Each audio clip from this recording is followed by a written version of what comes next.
कि आने वाला भविष्य क्या होगा। एक बात, भारतमाला जो प्रोजेक्ट आया है, सबसे पहले चूंकि हम देख रहे हैं यहाँ एसडीएम साहब भी आए हैं, सीओ साहब भी आए हैं, दोनों का लोग भी आए, वे लोग भी सुनने में हम बढ़िया तार्किक बात रखेंगे। भारतमाला जो प्रोजेक्ट है वो चला कहां से है? बनारस से कलकत्ता। बात सही है? भारतमाला प्रोजेक्ट बनारस से कलकत्ता तक चलेगी। एक बात बताइए, सॉरी बनारस से कलकत्ता, तो क्या बनारस से कलकत्ता तक हमारी सड़क है कि नहीं है? ऑलरेडी हमारी सड़क है। चौपारण, बरी, बगोदर, बरवंडा होते जो सड़क जाती है, ऑलरेडी हमारे पास उसी लाइन के लिए सड़क है, बनारस से कलकत्ता। यानी दूसरी सड़क की आवश्यकता किसके लिए? पहला सवाल। हम बार बार वही कहते हैं कि आज ये लोग भारत के संविधान को नहीं मानते हैं, क्योंकि यहाँ एसडीएम उपस्थित है, पढ़े लिखे लोग हैं। भारत का संविधान का जो प्रियम्बल है वहां क्या कहता है? हम भारत के लोग समाजवाद का जिक्र है। भारत का संविधान जैसे आप पलटिएगा, जो हमारा पहला पन्ना होगा जिसको हम लोग उद्देशिका कहते हैं, वहां समाजवाद का जिक्र है। यदि समाजवाद का जिक्र है तो हम ये सवाल डीसी एसडीएम सबसे पूछेंगे कि जब ऑलरेडी बनारस से कलकत्ता तक रोड है हमारा, जिसको NH2 कहा जाता था, आज NH19 कहा जाता है, ऑलरेडी बनारस से कलकत्ता तक सड़क है, तो ये 1100 किलोमीटर था ना, वो 1100-1200 जो भी है, जो पुराना है वो लगभग 1200-1300 है, ये नया आपका 600 किलोमीटर का है। यानी ये सड़क किसके लिए है? आज सोचना होगा मेरे साथी, आज आपको गंभीरता पूर्वक सोचना होगा, नहीं तो पता चला हम घरों में खिचड़ी खाते रह गए, हम घरों में पिकनिक मनाते रह गए और ये बेईमान लोग हमारे खेतों को बेच चुके हैं। आज हमें सोचना होगा कि ये दूसरी सड़क किसके लिए है? ये सड़क है समय बचाने के लिए। एक बात बताइए, कई वो आदमी हम लोग बनारस जाएंगे और कलकत्ता जाएंगे प्रतिदिन? ईमानदारी से बोलिए चतरा को, नहीं जाएंगे। यानी जो सड़क बनेगी उसका परिणाम किसके लिए होगा? कॉर्पोरेट्स, उनकी बड़ी बड़ी गाड़ियां, क्योंकि उनको डिस्टर्ब होता है, काफी लंबा रूट होता है, उनको समय बचाना है, उनको अपना जो सामान है, जो उनको व्यापार करना है, उसमें जल्दी जाएगा। क्या ये सड़क इंसान के लिए है?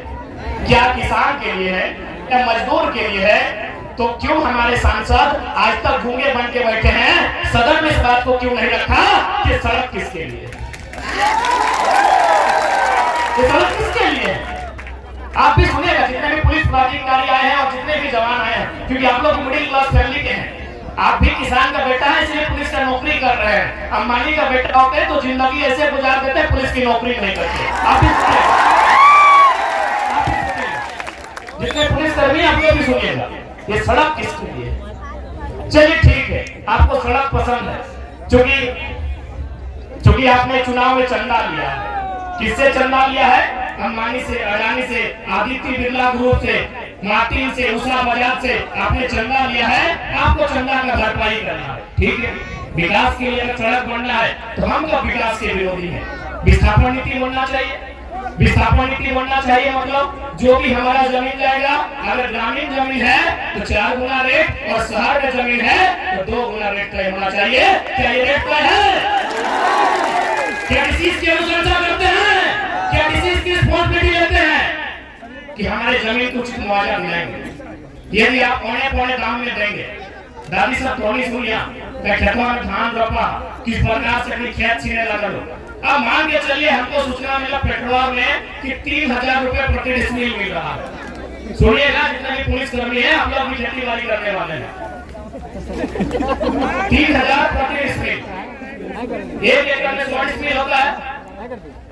3000 को गुना करते हैं 100 से 3 लाख। मान के चलिए एक आदमी के पास एवरेज 5 एकड़ जमीन होता है। 5 एकड़ एवरेज गांव में 5 एकड़ एवरेज जमीन होता है। यानी फिर 3 लाख को 5 से गुना करेंगे तो 15 लाख, यानी 15 लाख में आपका पूर्वजों का सारा संपत्ति खत्म। एसडीएम साहब, भले ड्यूटी का प्रेशर है लेकिन मानवता के नाते सुनिएगा। माननीय एसडीएम साहब, सुनिएगा सर, मानवता के नाते सुनिएगा सर, रिक्वेस्ट है, क्योंकि एक सी मिट्टी में सबको दफन हो जाना है। उस समय ना कपड़ा रहेगा, ना ये बत्ती के सितारे रहेंगे, कुछ नहीं रहेंगे सर, ना माथे में टोपी रहेगा, न छाती को शेर का सिंबल रहेगा। तो आप भी सुनिएगा, 15 लाख, यानी आपके बाप दादा 4000 साल से, यानी 4000 साल से जो खेत आपके पास था, हड़प्पा काल को ही मानते हैं, उससे पहले नहीं जानते नहीं जाते हैं। हाँ, हड़प्पा काल को ही मानते हैं। हड़प्पा काल को भी अगर गिना जाए तो 4-4.5 साल से खेत मेरा है। कितना पैसा मिला? 15 लाख। कितना जमीन गया? 5 एकड़। चलिए उस 15 लाख को हम ले लेते हैं। 15 लाख हमको मिल गया गवर्नमेंट की ओर से, हमारी सारी संपत्ति चली गई। इस परियोजना में हमारी सारी संपत्ति चली गई। अब हम चले गए चंद्रा टाउन या हजारीबाग टाउन 15 लाख लेके। कितना जमीन लीजिएगा? वहाँ आपका लगभग 3 लाख, 1 डिसमिल का 3 लाख रेट है। यदि अच्छा एक बात बताइए, 1 डिसमिल हमको नहीं लगता आपका बाथरूम होगा। 1 डिसमिल हमको नहीं लगता आपका ढंग का बाथरूम होगा। आप ईमानदारी से बताइए, यदि कोई गांव का आदमी जिसको 15 लाख मिला है इस परियोजना से, वो सारा पैसा लेके हजारीबाग गया कि चलो बच्चों को वहाँ पढ़ाएंगे, वही अपनी घर बनाएंगे, तो 15 लाख में कितना डिसमिल जमीन लेगा? 3 लाख रेट है। कम से कम 5 डिसमिल चाहिए 10 डिसमिल बनाने के लिए, यानी 15 लाख में ना वो जमीन खरीद पाएगा ना पढ़ा पाएगा, और लास्ट में एक दिन क्या होगा? हम बोलते हैं गुलगुलिया। आप लोग भी सुने होंगे, बंजारा सुने हैं, गुलगुलिया बंजारा आप लोग सुने हैं। हालांकि हम चाहते हैं, हालांकि हम चाहते हैं कि दुनिया में कोई गुलगुलिया और बंजारा ना बने। गुलगुलिया भी समझते हैं आप, बंजारा भी समझते हैं। अगर नहीं समझते हैं तो रेलवे स्टेशन में चले जाइए, वहां आपको बहुत सारे लोग मिलेंगे जो भीख मांगते हैं। उनका घर नहीं है, उनका परिवार नहीं है, ना उनके छत पे सॉरी उनके सर पे कोई छत है, वो मांगते हैं। तो ये 15 लाख आपकी सारी संपत्ति लेने के बाद जो सरकार देगी, ये कितना दिन तक चलेगा? इसलिए सबसे पहली बात, ये बहुत महत्वपूर्ण बात है, क्योंकि भारत के संविधान में 7 मौलिक अधिकार थे, आपको जानकारी होना चाहिए। ये चूंकि सब पढ़े लिखे लोग आए हैं, सब संविधान की बात करते हैं। भारत के मौलिक अधिकार जो हमारा है, जो हम लोग अमेरिका से लिए हैं, उसमें 7 को मौलिक अधिकार था। आर्टिकल जो 31 है उसे निरस्त कर दिया गया। वहाँ संपत्ति का अधिकार था। संपत्ति का अधिकार मतलब भारत मलर है चाहे हिंदुस्तान मलर है, जमीन मेरा बाप का है, पसंद आएगा तो देंगे, नहीं तो नहीं देंगे। यानी भारतीय संविधान आर्टिकल 31 क्या कहता है? संपत्ति का अधिकार। इसका मतलब क्या था? हालांकि इसमें कुछ दुष्परिणाम भी थे, कुछ परिणाम भी थे, लेकिन किसानों के दृष्टिकोण से संपत्ति का अधिकार, मौलिक अधिकार होना बहुत वाजिब था। लेकिन चूंकि कॉर्पोरेट बाबा कहते हैं कि कॉर्पोरेट लोग सांसद बनाते हैं, चंदा देते हैं करोड़ों का, अरबों का, तो हमारी कैसे सुनेंगे?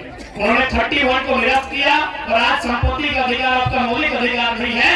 यानी इस देश में यदि कोई भिखमंगा होगा तो ये भारत सरकार की रिस्पॉन्सिबिलिटी नहीं है।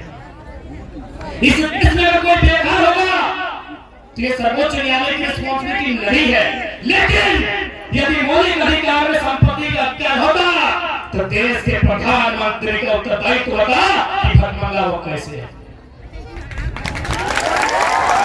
सुप्रीम कोर्ट का जजमेंट होना पड़ता कि इसके छत नहीं क्यों है, ये बेघर क्यों है? क्योंकि संपत्ति का अधिकार मौलिक अधिकार।